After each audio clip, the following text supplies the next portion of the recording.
अस्सलाम वालेकुम नाज़रीन, जैसे कि आपको मालूम है कि पिछले कुछ दिनों से मस्जिद अल हरम में मुतारफ़ बंद कर दिया गया था।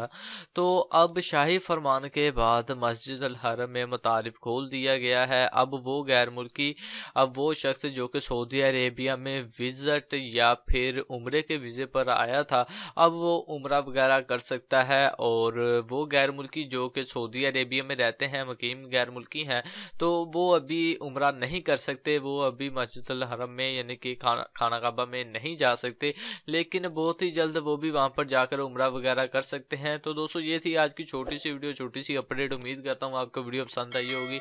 वीडियो अच्छी लगे तो चैनल को लाजमी से सब्सक्राइब कीजिए, साथ ही बेल आइकन को ऑन करें। तो मिलते हैं किसी नेक्स्ट वीडियो में। अपना ख्याल रखें, मुझे दुआ में याद रखिएगा। अल्लाह हाफिज। सऊदी अरब में मकीम गैर मुल्कियों के लिए बहुत बड़ी खुशखबरी आ गई है। अब कोई भी शख्स जो अपने मुल्क जाना चाहता है और उसका इकामा एक्सपायर हो या इकामा वैलिड हो, शिरका बंद हो, मुसस्सा बंद हो या कफिल छुट्टी ना लगा रहा हो या कोई भी मसला हो, तो आप हमारे साथ रब्ता करें। हम इंशाल्लाह आपको 3 दिन के अंदर अंदर एम्बेसी के जरिए आपका खरूज लगाकर आपको आपके मुल्क वापस भेज देंगे। कोई भी इंडियन, पाकिस्तानी, नेपालियन, बांग्लादेशी, श्रीलंकन या किसी भी मुल्क का हो, वो आसानी से बगैर किसी परेशानी के अपने मुल्क वापस जा सकता है। जी हाँ, स्क्रीन पर आपके सामने जो नंबर शो हो रहा है, इस पर आप कांटेक्ट करें। इंशाल्लाह 3 दिन के अंदर अंदर आपको आपके मुल्क वापस भेज दिया जाएगा। मतलूब केस वाले रब्ता ना करें। शुक्रिया।